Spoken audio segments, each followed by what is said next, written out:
and welcome to my channel, Fred Makes Things.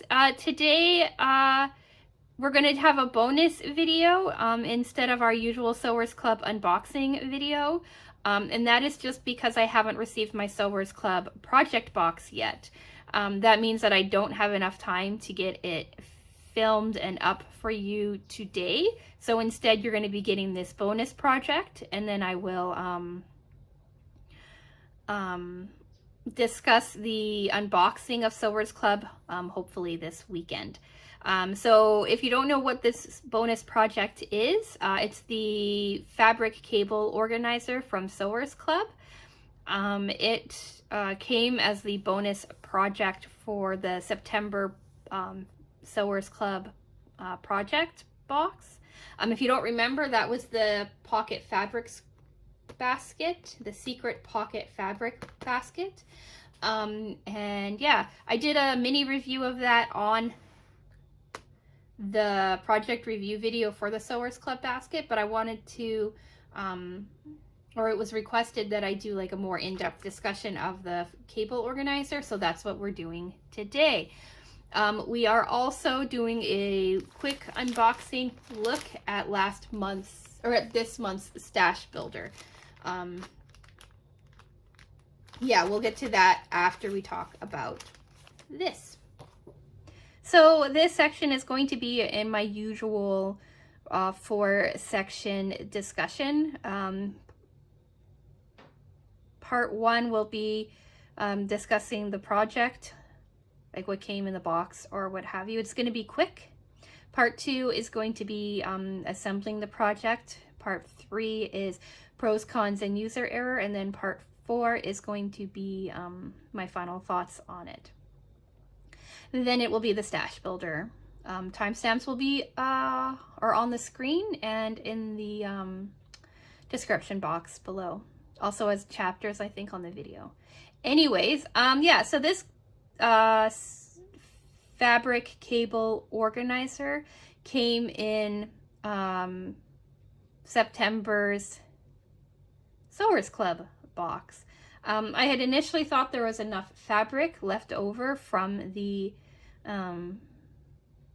original project to make this, and there might have been if I'd been paying a little bit more attention, but apparently when it came time to start cutting this guy out and stuff, it didn't look like I had enough. So I went out into my fabric stash and I grabbed this fabric here, this really like pretty pink and red and green leafy botanical kind of fabric, and this green that I had left over from a previous project, and I decided to use these for this project instead. So yeah, let's just get talking about the assembly of this guy. It's a really quick and simple project. There's only 13 steps to it. And really, when I start talking about it, I think you'll see just how quick and simple it is. So the most important thing about this is that you have 2 pieces of fabric that measure 13 by 7 inches. In here, they're calling them fabric A because they're supposed to match. But really, one is for the exterior and one is for the interior. So, you know, use what you want.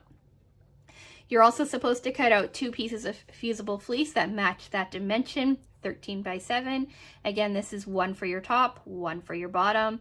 And then they wanted you to cut out some strips of fabric. That's where the green came in. One 17 inches by 2 inches. This was for your external tie. One 13 by 4 inches. This was for your internal cable division organizer bit. And one 6.5 by 4 inches, and that was for your handle, which is a bit decorative and could be unnecessary. Yeah, and that was it for cutting, so pretty simple. Then the very first thing they had you do, like usual, is well, not like usual, but like is quite often the case, and they had you fuse your fusible fleece to your exterior and your interior body pieces. And then they had you immediately go into creating all of your straps and ties and things.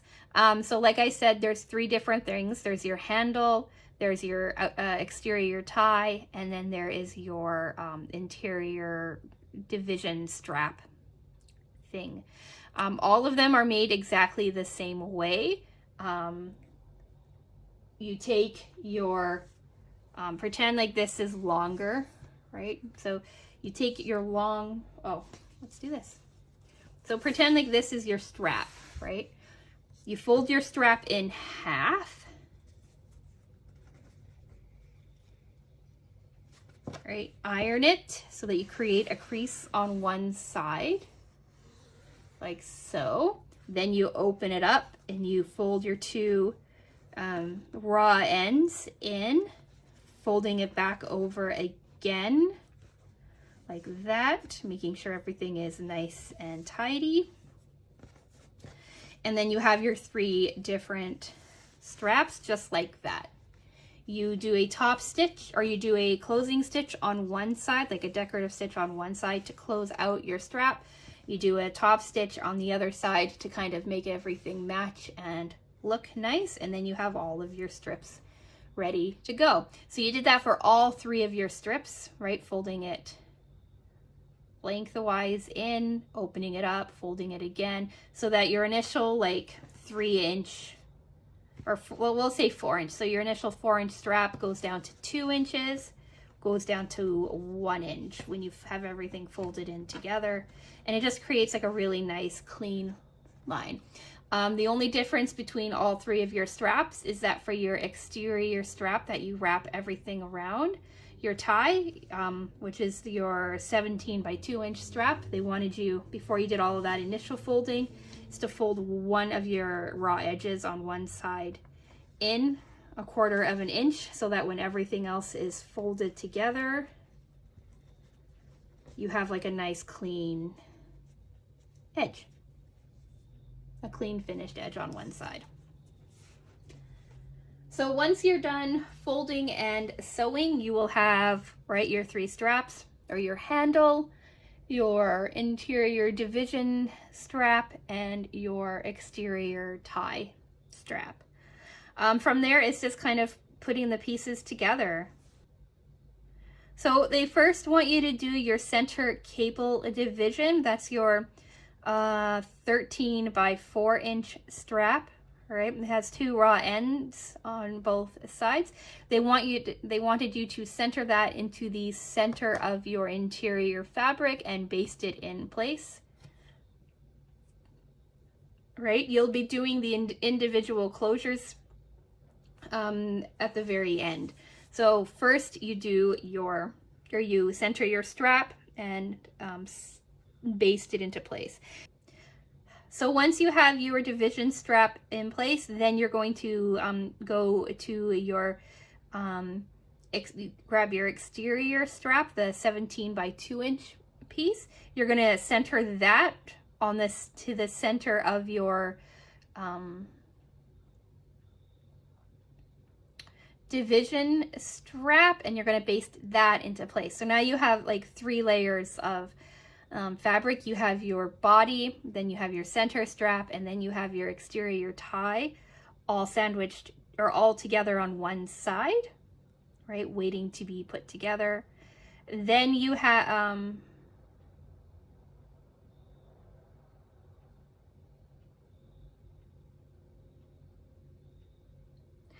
and you just need to make sure that you only sew down one side of your strap, not both sides, right? Because you want that to be able to wrap around your bag.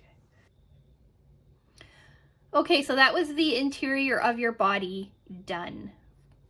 And then they had you focus on the exterior, and basically all that was required for the exterior is attaching the handle. First thing they had you do is measure 1.5 inches in from one of your 7-inch sides. And draw a line across it, right? So across the width of your fabric. Then they had you mark a point, 1.25 inches in on each side of that line. And this was going to be the top end of your handle. The handle is meant to kind of be raised. It's not meant to sit flush. So you sewed one side of your handle down first, and then you sewed the other side down. And then they suggested doing a ballot box kind of detailing, like an X, to really reinforce the handle and really make it stand up. When I show you the final project, you'll kind of see what I'm talking about.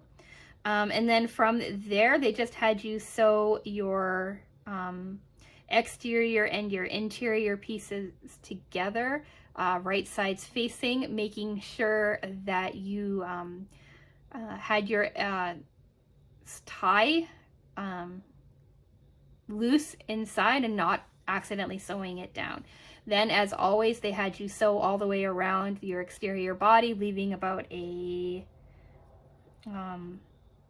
2 to 3 inch opening away from the handle, so that I'm not sure why, but they had you leave a 2 to 3 inch opening away from the handle, so that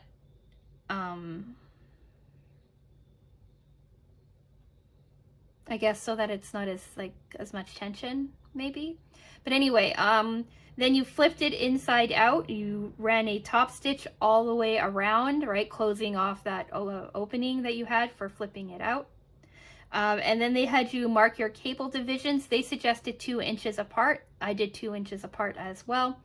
They only wanted you to cover it over the strap, but I did it, or over the division strap, but when I was marking it out, I liked the look of it being like the entire length of the, or entire width of the fabric, so that it kind of had like a quilted look, and I just liked it better that way, so that's what I did. And then they just, very end, they had you tie a knot at the end of your closure strap as a decoration. I didn't do that, but you can if you want to. So yeah, I guess what you want to see really is what it looks like all together, and that's right here. I have a couple of cables in here to give you an idea of what it looks like. Here's your here's your interior, here's your exterior, your handle. You can see where all of the divisions lie, right? I did 2 inches. Here's your strap, right, nice and long and flowy. It rolls up pretty well.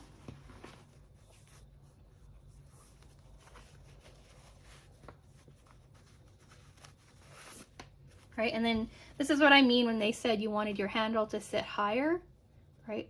So that you can stick your hand in there. It's not flush. And then this is what I meant when I said ballot box. You see how there's like these little X's on the sides? All right, that's just to give it extra stability and also kind of like a cute decorative finish to it. Here's its side rolled up. So yeah, it's a pretty cool little project. Let's talk about pros, cons, and user error. Pro, I kind of like how simple this project is. I like how I'm probably going to get quite a few cables in. It's probably going to end up being fairly wide when all of the cables are in, but because the strap is so long, I think it can accommodate for a few different kinds of bulk on them. I really like how this fabric turned out. I like how the green and the pink work together. I really like that. And I like how this could be scrap friendly, like really, like depending on what you have floating around. Like none of this has to like be the exact same coordinating fabric. It can be all different fabrics, right? As long as they all kind of look nice together, have like a cohesive feeling, it doesn't matter what you use. Cons.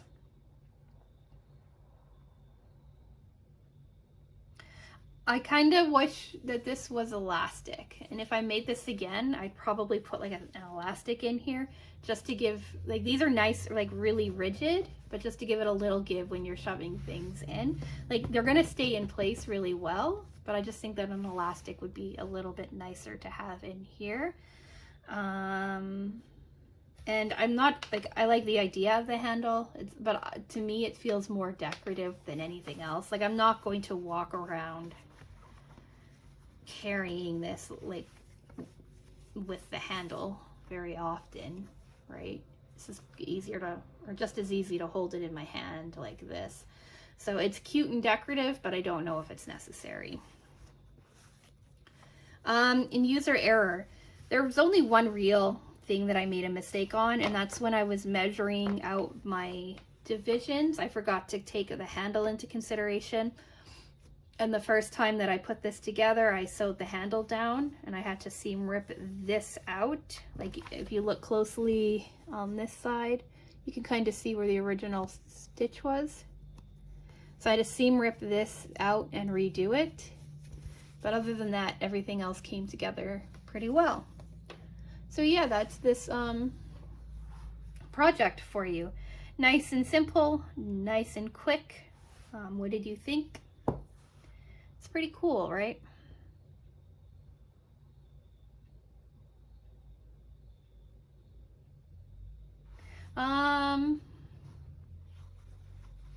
Yeah, I'm thinking of making a couple of these, like, because I have a whole bunch of loose cords, and even having them like made not to go anywhere, but just to like sit nicely in my shelf and stuff. I think it would look pretty cool. I might forego the handle and, like I said, use elastic on the interior, but I really like this tie here. I think it's kind of cute. So yeah, pretty cool project, really simple, easily beginner friendly, I would say. So yeah, big fan, such a big fan. And now let's quickly talk about my stash builder. So I cut open this here, right? And then I haven't opened this section here. So let's do that now. I like how nicely packaged this is. Like, it doesn't come in a box, right? It comes in like a mailing envelope. But still, it's pretty cool.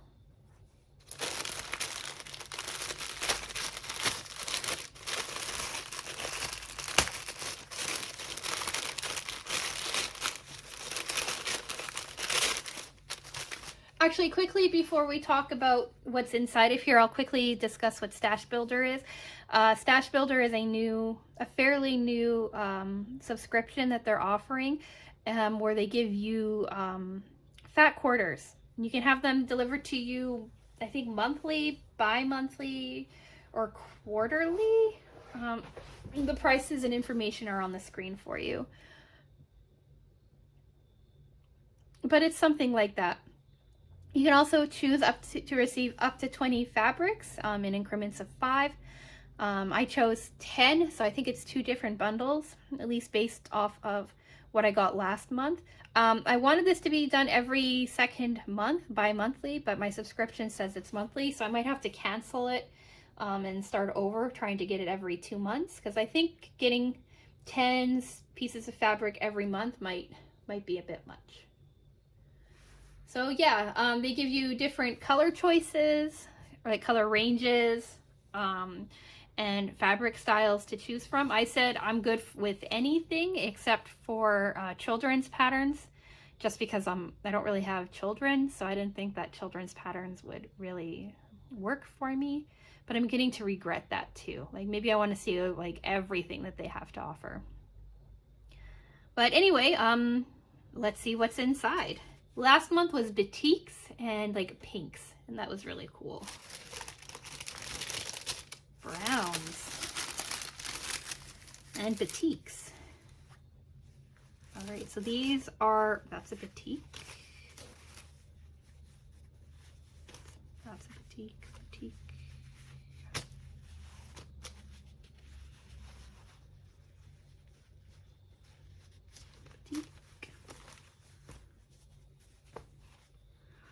I think I have 2 packages of batik.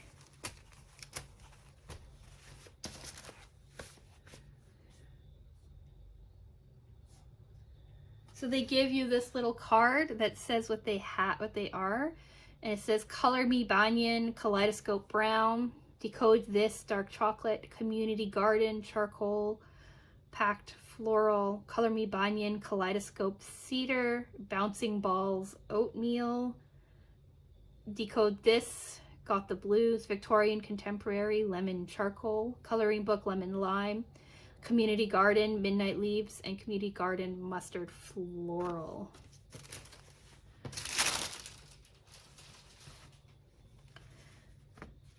So let's lay them all out. I don't know which is which. If I figure that out, ooh, that's pretty.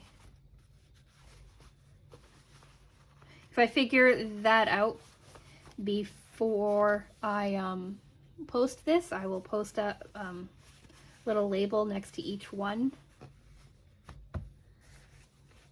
I'm not a big fan of yellows and browns. Like, they're kind of like my least favorite tones, but I thought that it would be good to kind of get myself out of my comfort zone.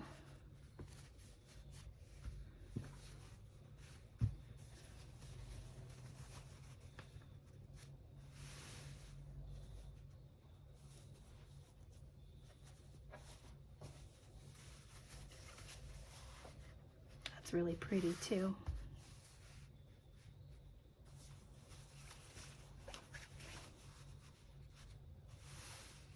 So I'll be honest, I'm a bigger fan of what came last month. The pinks and purples, and they're kind of, I think they're all blue toned batiks. Those are kind of more my style, but these are also still quite pretty.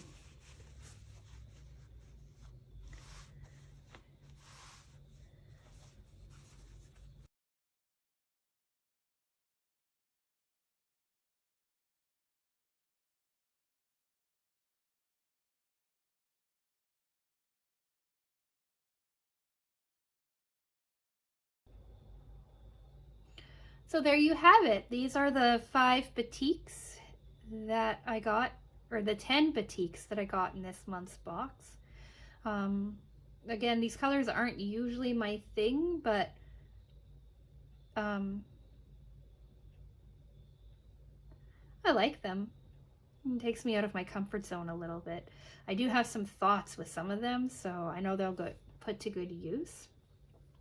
But what do you think? Do you like these colors? And do you have any suggestions on projects that you think I should make with these? I'd be really curious to know.